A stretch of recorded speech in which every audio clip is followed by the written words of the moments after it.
Good morning, everyone. Welcome to the Namaste experience. We were talking at the breakfast table today about the experience, not just an intellectual grasp or the idea that the truth could be grasped intellectually, but it's all about the experience, having an unalterable, undeniable experience of reality. Could there be any other reason for being here? I don't think so. And then when I came to sit down here, I hear Chris and others saying how these eyes were made not to see, these ears were made not to hear. And then we can take it one step further, which is what Chris said. This mind, the mind that I think with, was made to really not think. But there is a higher mind that thinks us. That's interesting. There is a higher mind that is actually thinking in and through us. And that is what we are called to do, to be in the experience of that higher mind. So this need that we so often have to get it, to get something that we think that we don't have already, that's the falsity. We're here to be it, to simply let the vibration of it, whatever it is, the divine, you can use whatever words you want. It's about letting that take over everything, and then we become this shining example of reality. So this morning, in my attempt to be that shining example of reality, I found myself a little tired. I didn't sleep as well last night. I woke up early, so I decided I need to get on the right track so I can let that light shine through me. So I thought I'm going to start off with my favorite prayer, which I think is a prayer for all of us always. And so I'll just invite you to close your eyes and to breathe this in as I do. I am here only to be truly helpful. I am here only to be truly helpful. I am here to represent the one who sent me. I don't have to worry about what to say or what to do because the one who sent me will direct me. I am content to be wherever God wishes, knowing that God goes there with me. I will be healed as I let God teach me to heal. So once again, I am here only to be truly helpful, not mainly helpful, not helpful to a certain degree, but to be truly helpful. And I can only imagine that being truly helpful could mean only that I am in the full experience of that experience, the full experience of the experience, the full emanation of the only emanation of light and holiness and love. The words fail. Have you noticed that when you start to use words to describe these things, they start to get really funny. An intellectual mind would hear half the things I'm saying and say, what? But you hear them and say, yes, right? You hear them and something sparks inside you because you're in the experience. You're entering into that portal, that vortex where nothing makes sense outside the vortex and everything makes sense within, no matter what the words are. The words don't matter anymore. So that being said, I want to share a little something that I wrote last night. I'm going to put it up on the screen, and we'll see if we can enter into the experience of this experience, the moment you've been waiting for. Here it is. Your consciousness is the proof that God is. Your consciousness is the proof that God is. Without you, who is there to recognize God's greatness? The fact that you are is the proof that there is an all-encompassing reality that we call God or love or whatever you want to call it. That's a beautiful idea, that you being here at all. Your consciousness, especially your awakened consciousness, is the proof that God is. You've been led to believe that there is a God outside of you who watches and judges your actions. But what if there is no God outside of you? What if there's nothing outside of you? Notice that the you, the Y in the word you is capitalized. We're not talking about the you that you identify with, the identity, but the truth of you. If you truly are one with God and God is everywhere, then doesn't it stand to reason that you are everywhere as well? Even your logic proves that your reality cannot be challenged. I mean, that's a logical statement. If you truly are one with God and God is everywhere, then it stands to reason that you are everywhere. Or you're not one with God, so you choose. You choose the experience you want to have. It is your choice. If you choose that even intellectually, that you are one with God, how many of you choose that? Raise your hand. All right. So live from that place. If it's true that you are one with God, embrace that truth and know that the truth of you is everywhere now, in everything, in every moment. That has to be true. That's the logic of that experience. It may not be the logic of perceptual or split mind, but it is the logic within the experience of wholeness. Once again, even your logic proves that your reality cannot be challenged. Most of all, it cannot be challenged by the limited self that you have claimed until now. Once again, if you are one with God and God is everywhere, in everything, in every moment, isn't the same true of you? And of course, the answer is yes. It's true. There comes a moment where reality strikes like lightning and you realize, oh my God, this is true. It's not just a concept in your mind. It literally is like being struck by lightning. We are all light rods, lightning rods. So go ahead and stand out in the middle of a golf course with holding a big metal thing in a thunder and lightning storm. Go ahead. That's all we're doing here in the experience of Namaste. We're standing out there saying, hit me, baby. Undo it all. I am here to be filled with light. So suddenly this bolt of lightning strikes.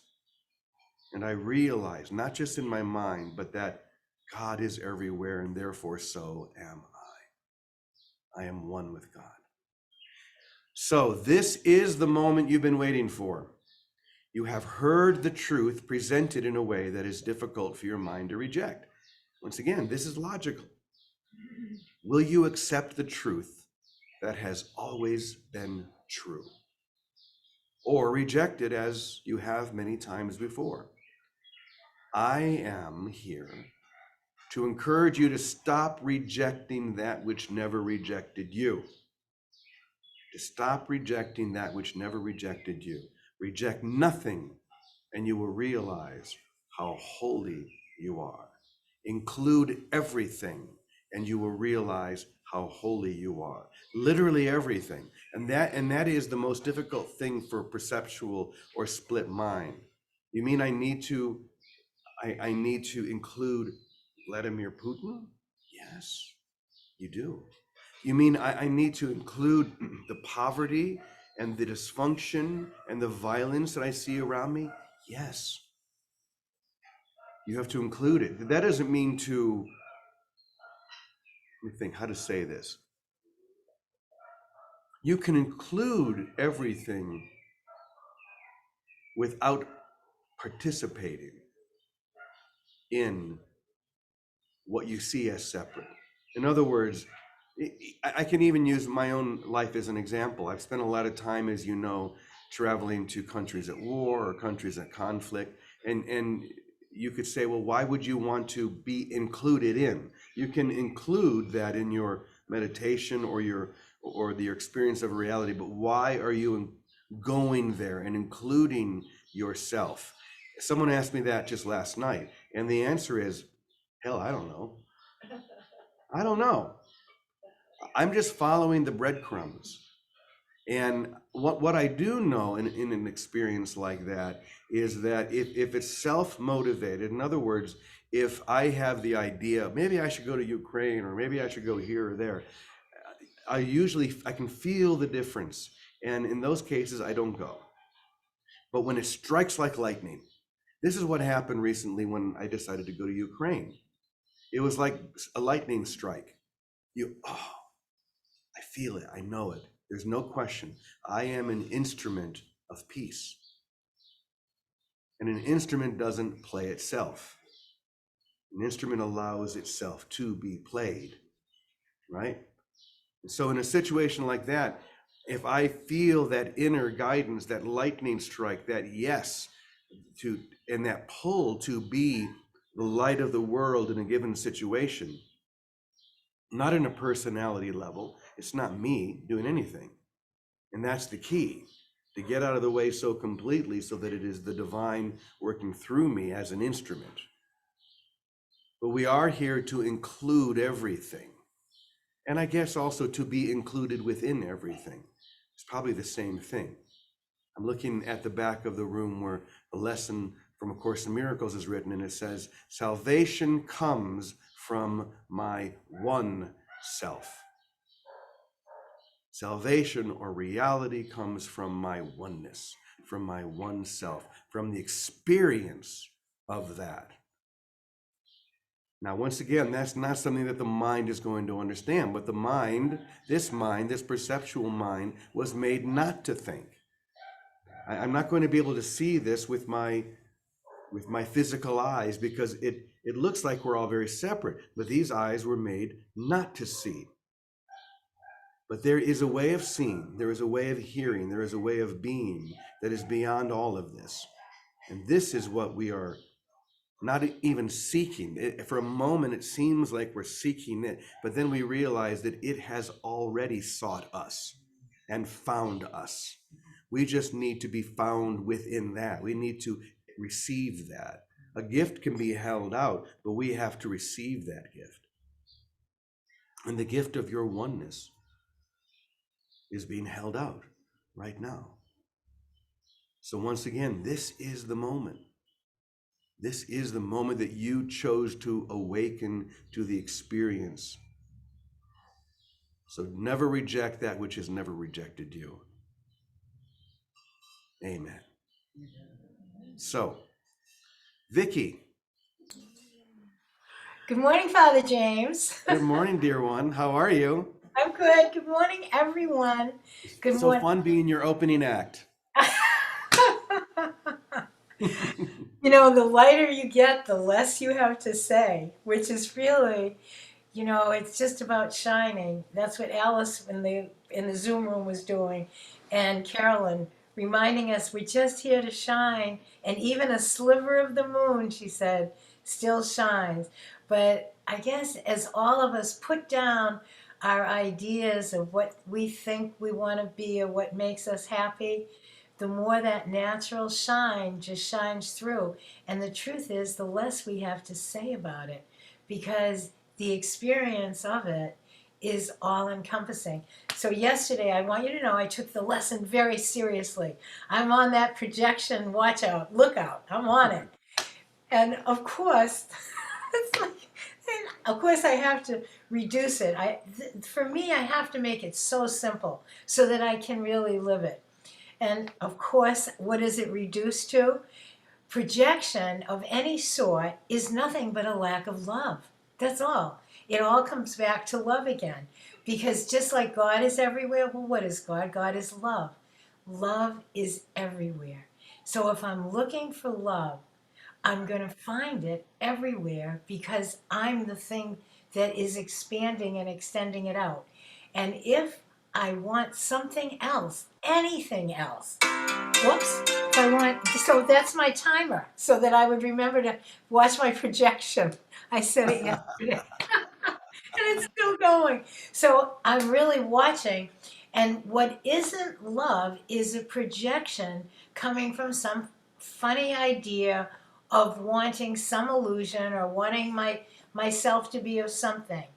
And whether I saw it in a bunch of places, I have to admit, it's like little places, because hopefully we have been more living in our natural Christ mind. But those exceptions, I'm talking to my sister, I said, Noreen, you're being so controlling. And I had to go, whoops, that's a projection, right? That's a projection. And then I said, oh gosh, Noreen, there must be a better way. And before we knew it, whatever we were talking about came into an opening of joining, because that's what love does. That's why miracles are so important. Forgiveness for what we're thinking is so important. Forgiveness of everything. If we can forgive whatever it is we think we want or what someone else wants, it brings us to a time of joining. And what we were talking about became a way of coming together rather than my idea, your idea, or my will, your will. Well, what's God's will? Let's forget what we think we want and let's ask, what would spirit, what would, or the easier way to say it is, what would love have me do? How would love have me truly helpful? And what I'm getting a message from Baraka. I mean, maybe he can't get in. Let me see. Anyway, Tell him to stop it. okay, stop it, Baraka. Stop it. Stop it. Anyway, but what I realized more from doing it yesterday, and I've had this understanding before. The truth is, we don't have personal lives anymore. We just don't. None of us do. We live by the lightning rod, and the lightning rod can jolt us if we're really in a direction where we think we know we want of what we want. When we think we know anything, it can jolt us. But when we're in an open space of, whatever, just show me your way. My prayer with my son was, Dear God, this is your day, show me your way. Let it be that easy. And it can be that easy, because it is like walking down a quiet lane with a brother who dearly loves you. That's how living in the light is. It's living by grace. Because the only thing that wasn't grace was some idea that we might have had of what we thought we wanted. That's why we project. You're not giving me what I want. Let me get it. Let me, and that's what projection is. And when we put it down and say, oh my gosh, I'm looking with the physical eyes, like you said, that aren't meant to see, let me look with the heart of love. Look at everything with love. Look at everything with love. That's really the bottom line experience of what God is for me. And there is no personal life after that. I've had a major experience of adjustment being here on my own, without the kids in the house, without Teddy in the house, without anyone that needed me. Because as soon as I got off, I had a good way of getting centered again by go help anybody. If there was a kid downstairs, go help him do his homework, go cook for him, go something. And it was an experience of giving, which centered me. But now, and now Teddy's not here. I can't go help him do this, that, or the other thing. So I'm in an experience of learning, what do I do when there's no doing that's needing to be done? And I've come upon realizing, and I've known this, but I haven't lived in it fully as I am learning to now, live in abiding in the presence, abiding in the Word of God, abiding in what is not visible and doesn't need me to be physical. I'm not used to that. I'm a doer. I can go do 10 things. But now I'm not called to be doing. And I don't want my mind to slip into projecting. Let me go thinking. Oh, forget that. I don't want to go thinking. So what can I do? Abide in love. And let love abide in me. And now I'm in this new territory of not so much experiencing love by doing, but experiencing love by being and by shining. And maybe some of you having that experience also. But I'm much more aware. There's no such thing as a personal life. That was an ego drama storyline. When we live by the grace and the light of God's love, all we want is love to lead us and guide us. And the only thing that interrupts it is some idea we have that we think would be a better idea. Oh, I could do this, I want to do that. And the only suffering we ever have is letting go of that idea of the illusion being our reality. There is no other suffering. There's no other suffering. I've seen with Teddy's body passing, what's to suffer? The illusion that his presence was a physical body? No. It's like my grandson said, Tutu, just because you can't see Grandpa doesn't mean he's not there. I said, oh, Tommy, thank you for reminding me of that. But that's all suffering is. It's giving up the idea that reality is an illusion. Reality isn't an illusion, reality is love. And when we abide in love, and we abide truly in God, and we abide in communion with each other, that's why we all know each other so well, even though we haven't heard each other speak, most of us. But there's a presence that we recognize. That's why I like the gallery, because we see each other.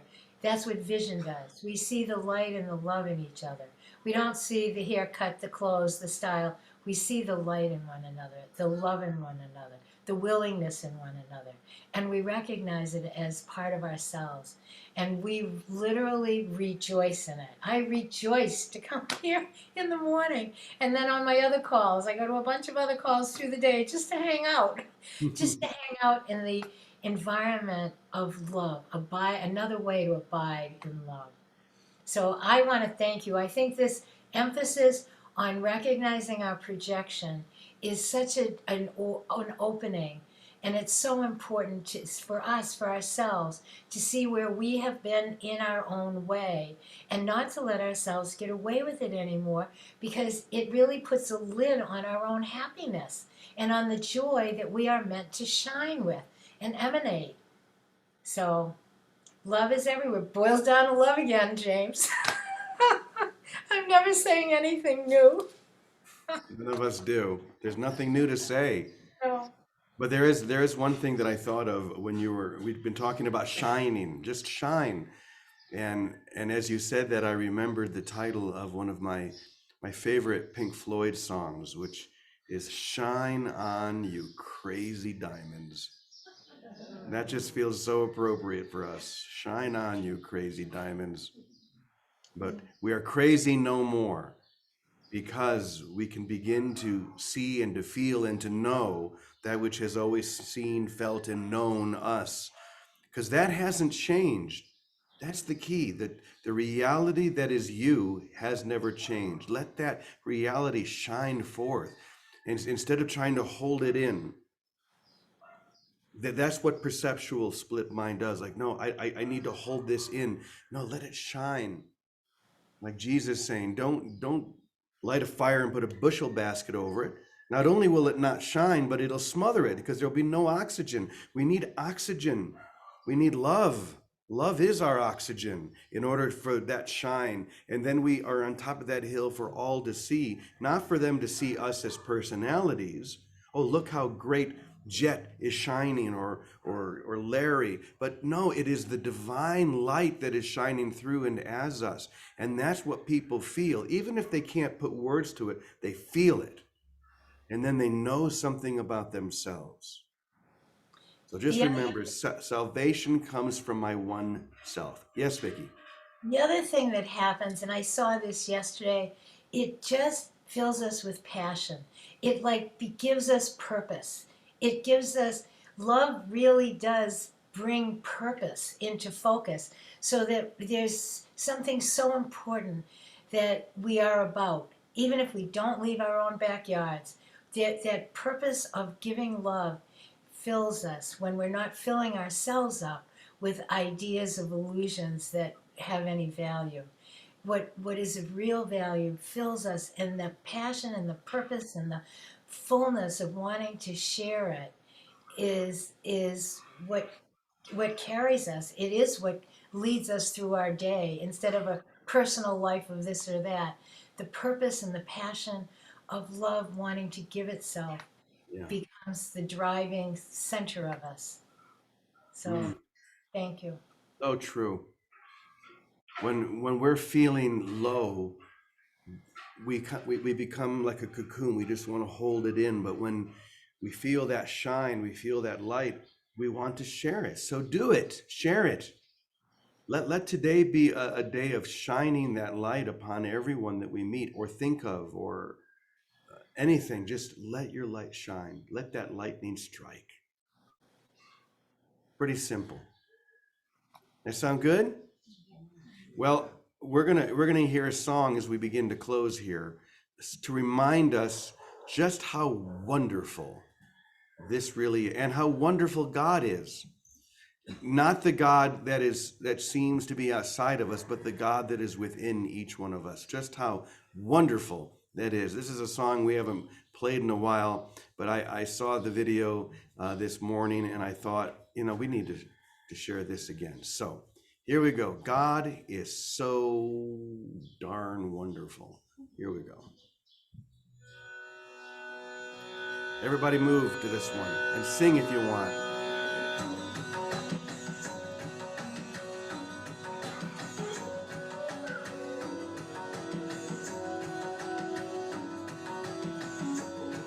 Oh God, you are so wonderful.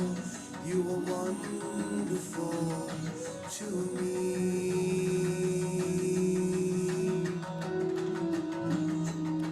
Oh God, you are so wonderful. You are wonderful to me. Oh God, you are so wonderful. You are wonderful to me.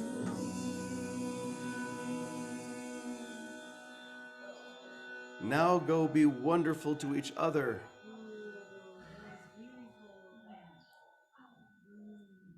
Yeah, that's awesome. Can we just rest within that a little bit? Isn't that fun? The truth is so fun. Why would you want to go anywhere else except be in that light? Thanks, everyone. Thank you, Vicki, as always. Thanks to all of you. Let's go ahead and we'll do our final prayer, and then we will go off and be wonderful to each other. Here it is. Oh, oh, come on. Okay, well, you guys on Zoom may not see this, I'm not sure, but you know the prayer by now. Here we go. The light of God surrounds us. I am the light of God. The love of God enfolds us. I am the love of God. The presence of God protects us. I am the power of God. The presence of God watches over us. I am the presence of God. Wherever we are, God is, and all is well. Amen, amen, amen, y punto. All right, I don't know how to get out of this. Happy Wednesday. Thanks, everybody. Bye, Angel. Love you. Bye-bye. Love you. Love you, Ray. Bye. I love you Love all. you Bye-bye for now. Everybody. Many blessings. Thank you. I don't know how to turn this off now. all. Leave us on. Can't turn love We're, off. Not working. we're still recording. I know. Bye, everybody. We got. Bye. Bye-bye for Bye. now. Bye-bye. Bye. The long goodbye. Bye, Jar Jar.